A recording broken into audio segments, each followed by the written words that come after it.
Hello दोस्तों, कैसे आप। तो आज हम एक न्यूज़ कवर करने वाले हैं। इसमें जो हम आज देखेंगे वो ये है कि हाल ही में जो है वो भारत ने इजराइल से एक जो है ड्रोन, ये सुरक्षा के लिए एक ड्रोन जो है परचेज किया है। हम देखेंगे कि ये ड्रोन आखिर ऐसा क्या फ़ीचर है जो हमारे भारत के लिए सहयोगी होगा। तो चलिए शुरू करते हैं। ये जो भारत आ रहा है इजरायली चील उड़ाएगा, ये हम देख लेते हैं आखिर क्या है ये है आपका, यहाँ पे इसके कैमरे लगे हुए हैं। ये इसमें बहुत ज़्यादा मतलब बहुत आधुनिक मॉडर्न वाला है। पहले इसके फीचर्स पढ़ लेते हैं। आखिर ये जो खबर है आखिर क्या है। तो भारत ने रक्षा क्षमताओं को मजबूत करने के लिए नई पहल शुरू की है। वो अब और अधिक हिरोन MK2 ड्रोन, इसका नाम है हिरोन MK2 ड्रोन।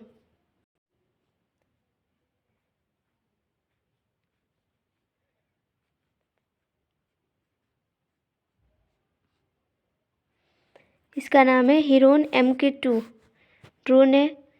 जो यह फैसला विशेष रूप से ऑपरेशन सिंदूर के बाद लिया गया है, क्योंकि ये पाकिस्तान जो है कभी भी हमला कर देते हैं। इनको कोई कहने वाला नहीं है, कभी भी ये चल पड़ते हैं। ये कदम जो है बांग्लादेश और चीन के बढ़ते तानाशाही नीतियों के कारण लिया गया है। और हाल ही में बांग्लादेश ने एक नई मानचित्र पब्लिश किया। आपको पता होगा कि इधर ही न्यूज़ में चल रही थी। बांग्लादेश के एक नई मानचित्र पब्लिश किया था, जिसमें उसने असम और बंगाल के कुछ क्षेत्रों को अपने मानचित्र में उसने दर्शाया था। तो इसका क्या मतलब हो सकता है कि कभी कोई ऐसे आया और अपने किसी भी देश के कुछ क्षेत्रों को अपने में मिला लिया। ऐसा तो नहीं होता है, बट अगर कहीं वो इस बात के लिए अगर आगे बढ़ता है तो भारत को इसके लिए सतर्क रहना होगा। इसलिए भारत ने ये कुछ सुरक्षा के लिए उन्होंने ड्रोन मंगवाया। उसके बाद ये जो है हिरोन MK2 ड्रोन क्या है, आखिर इसमें खासियत क्या है। तो यह जो ड्रोन है मध्यम ऊंचाई एवं लंबी अवधि के लिए ये मीडियम ऊंचाई तक ये उड़ती है, और ये जो काफ़ी लंबे समय तक ये आकाश में उड़ सकती है, इसकी क्षमता ये है। और जो टेक ऑफ की जो वज़न है वो करीब 1430 किलोग्राम है। और ये लगभग जो है 45 घंटे मतलब लगभग 2 दिन तक ये आराम से आसमान में उड़ सकती है, 2 दिन लगातार। इसकी जो अधिकतम हाइट है, ऊंचाई, वो 35,000 फीट अधिकतम जा सकती है।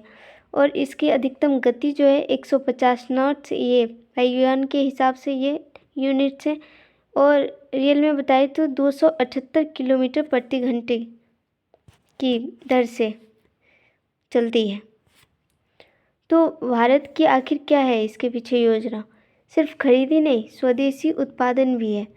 सिर्फ खरीद कर इस्तेमाल करने की बजाय भारत का लक्ष्य यह है कि ये ड्रोन अब देश में ही बने, यानी हिंदुस्तान एयरोनॉटिक्स लिमिटेड, जिसका नाम ये कंपनी है।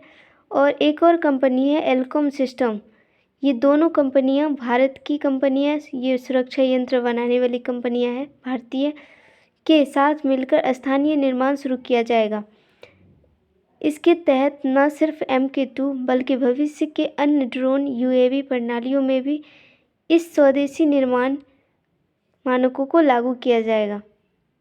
मतलब भारत ने जो ये MK2 ड्रोन जो खरीदा है, इसे सिर्फ अपनी सुरक्षा के लिए नहीं बल्कि इसे मेक इन इंडिया बनाने के लिए खरीदा गया है, ताकि इसका प्रोडक्शन भारतीय हिसाब से किया जाए, भारत में किया जाए और इसको स्वदेशी बनाया जाए, ताकि हम खुद इसको बनाएं और खुद यूज करें, हमें ख़रीदना ना पड़े। उसकी जो अहम इस खबर में अहम क्या है, तो ये जो फैसला लिया गया है ये इस आधार पर लिया गया जो सीमा स्थितियाँ हैं, चीन और पाकिस्तान की दोनों सीमाओं जो हो पर निगरानी और सुरक्षा के लिहाज से यह ड्रोन महत्वपूर्ण भूमिका निभा सकते हैं। लंबे समय तक उड़ने ऊंचाई व गति जैसी क्षमताओं से ड्रोन अभियानों की प्रभावशीलता बढ़ेगी।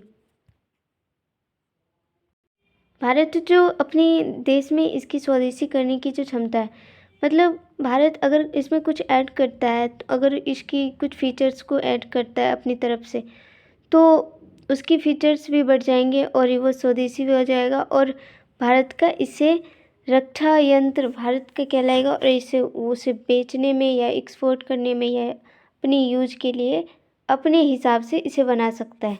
उसके बाद स्वदेशी निर्माण से रक्षा उद्योग में आत्मनिर्भरता बढ़ने की संभावना है, जिससे भविष्य में नई तकनीकें और रोजगार भी मिल सकते हैं।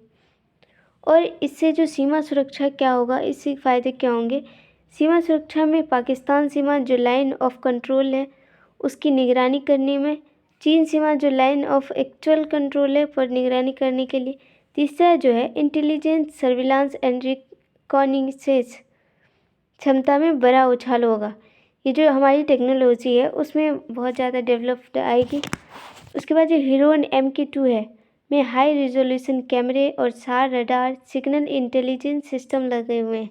मैंने बताई थी कि यहाँ पे कैमरे भी लगे हुए हैं।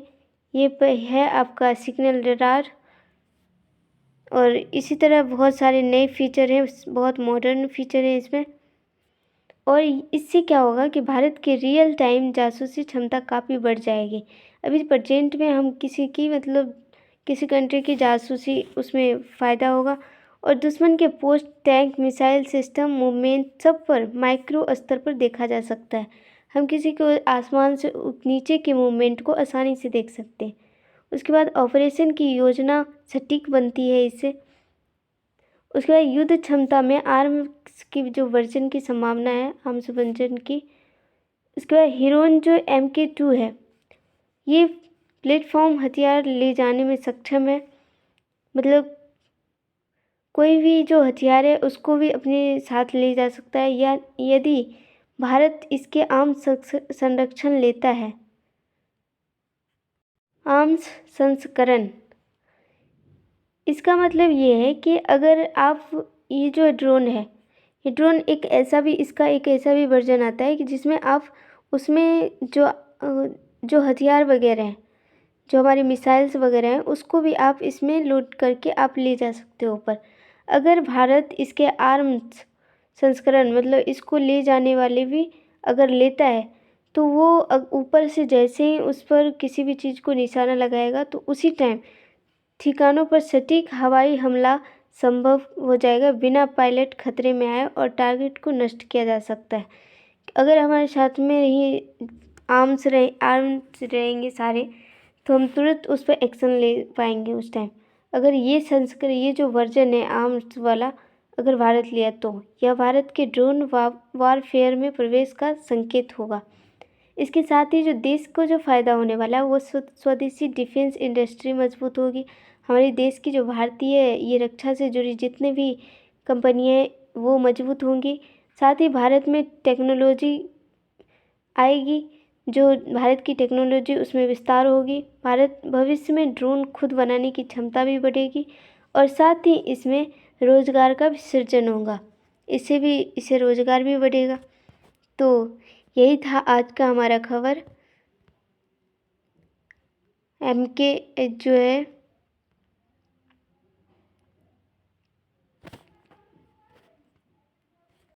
हेरोन MK2 के बारे में। तो आई होप आप ये इस यंत्र को आपने अच्छे से समझ लिया होगा, ये हमारे भारत के लिए कितना ज़्यादा ज़रूरी है। तो आई होप आपको ये न्यूज़ अच्छे से समझ में आई होगी। Thank you.